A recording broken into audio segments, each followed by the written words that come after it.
नमस्कार मित्रों, आप सभी का फिर से एक बार हार्दिक स्वागत है। धर्म का प्रकाश यूट्यूब चैनल पर मित्रों, पितृपक्ष की शुरुआत 29 सितंबर शुक्रवार से हो रही है। पितृपक्ष 16 दिनों तक चलेगा और इसमें पितरों के लिए तर्पण, पिंडदान, श्राद्ध आदि होगा। पितरों को खुश करने के लिए दान, पंचबली कर्म, ब्राह्मण भोज आदि किए जाते हैं। जब पितरों को जल, अन्न, भोजन आदि की प्राप्ति होती है तो वे प्रसन्न होकर आशीर्वाद देते हैं। उनके आशीर्वाद से परिवार की उन्नति होती है, सुख, शांति और समृद्धि बढ़ती है। जब आप पितरों को विधिपूर्वक जल से तृप्त करते हैं तो वह तर्पण कहलाता है। पितृपक्ष के अलावा अमावस्या के दिन पितरों को कुशा से काला तिल मिला जल अर्पित करते हैं। पितृपक्ष में अपने पितरों की तृप्ति के लिए आप जो भी भोजन श्रद्धापूर्वक अर्पित करते हैं वह श्राद्ध होता है। आप जो भी भोजन पितरों को देते हैं उसे एक पिंड के रूप में बनाकर अर्पित करते हैं। पिंडदान श्राद्ध के समय करते हैं। श्राद्ध की तिथि पर पितरों को चावल, तिल और जौ से मिलाकर बनाए गए पिंड को दान करते हैं। वही पिंडदान कहलाता है। तर्पण और पिंडदान श्राद्ध के ही दो हिस्से हैं। पितृपक्ष को पितरों की पूजा के लिए समर्पित किया गया है, इस वजह से इसके लिए कुछ नियम हैं, जिनका पालन जरूरी होता है। नियमों का पालन न करने से दोष लगता है या आपके पितर आपसे नाराज हो सकते हैं। पितृपक्ष में तिथि पर अपने पितरों के लिए तर्पण, पिंडदान, श्राद्ध, दान आदि जरूर करें। पितरों का स्मरण करें, इससे पितर खुश होंगे। पितरों की खुशी के लिए कौआ, गाय, कुत्ता, चींटी आदि को भोजन दें। उनको न मारें। उनको दिया भोजन पितरों को मिलता है। पितृपक्ष में पितरों की पूजा के लिए रोहिणी और कुतुब मुहूर्त उत्तम माना जाता है। सुबह 11 से दोपहर 2 तक का समय श्राद्ध के लिए अच्छा होता है। पितृपक्ष में पितरों के देव अर्यमा की पूजा करें और पितृ सूक्त या पितृ स्तोत्र का पाठ करें। इससे पितर और देव खुश होते हैं। पितरों के लिए नए कपड़े खरीदें और दान करें।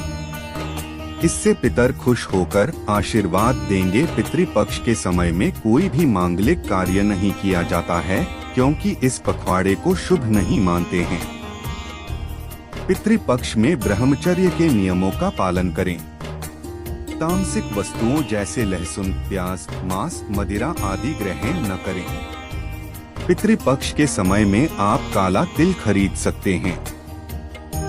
पितरों का श्राद्ध और तर्पण करते समय काले तिल का उपयोग किया जाता है। काला तिल भगवान विष्णु को प्रिय है। पितृपक्ष में काले तिल का दान करने से पितर प्रसन्न होते हैं और अपने वंश को सुखी जीवन का आशीर्वाद देते हैं। पितृपक्ष में आप जौ की खरीदारी कर सकते हैं। पृथ्वी पर सबसे पहले अन्न में जौ की उत्पत्ति हुई थी और धार्मिक दृष्टि से इसे सोने के समान माना जाता है। पितृपक्ष के समय जौ खरीदने और उसका दान करने से धन में वृद्धि होती है। पी खरीदकर पितरों को ध्यान करके किसी ब्राह्मण को दान कर दें। इससे पितर खुश होकर आशीष देते हैं। इससे जीवन में सुख और शांति आती है। जौ के अलावा आप पितृपक्ष में चावल की भी खरीदारी कर सकते हैं, क्योंकि श्राद्ध में कच्चे चावल का भी उपयोग होता है। चावल को चांदी के समान माना जाता है। पितरों को ध्यान करके कच्चे चावल का दान करना चाहिए। इससे आपके धन धान्य में वृद्धि होती है। शास्त्रों में विधान है कि पितृपक्ष में पितरों को चमेली का तेल अर्पित करना चाहिए। उससे वे तृप्त होते हैं। यदि आप पितृपक्ष में चमेली का तेल खरीदते हैं और उसे पितरों को दान कर देते हैं तो आपका जीवन खुशहाल रहेगा। पितरों को तर्पण देने में सफेद फूल का इस्तेमाल करते हैं। सफेद फूल पितरों को प्रिय है और वह शांति तथा सादगी का प्रतीक है। पितृपक्ष में आप पितरों को खुश करने और उनके आशीर्वाद के लिए सफेद फूल खरीद सकते हैं। सनातन धर्म में पितृपक्ष का माह पितरों का आशीर्वाद पाने के लिए बहुत महत्वपूर्ण समय माना जाता है। पितृपक्ष के दौरान सनातन धर्म को मानने वाले लोग अपने पूर्वजों की कृपा प्राप्त करने को तर्पण, श्राद्ध, पिंडदान इत्यादि कर्म करके उनको प्रसन्न करते हैं। कहा जाता है कि पितृपक्ष के 15 दिनों के दौरान पितृ धरती पर आते हैं।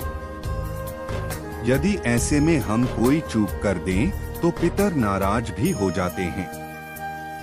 पितृपक्ष के दौरान ये सब्जियां जिसमें शकरकंद, मूली, गाजर, शलजम, चुकंदर, अरबी, सूरन इस तरह की सभी सब्जियों को खाने से परहेज करना चाहिए। इसके अलावा इन सब्जियों का भोग भी नहीं लगना चाहिए और न ही पितृपक्ष के श्राद्ध भोज में इसे किसी ब्राह्मण को खिलाना चाहिए। अगर आप ऐसा करते हैं तो आपके पूर्वज इससे नाराज हो सकते हैं। पितृपक्ष में लहसुन प्याज का सेवन करने की मनाही रहता है। इसे तामसिक माना जाता है। पितृपक्ष के समय पूरी तरह से सादगी से रहना चाहिए। भोजन भी सदा ही ग्रहण करना चाहिए। लहसुन प्याज का इन दिनों में पूरी तरह से त्याग करना चाहिए।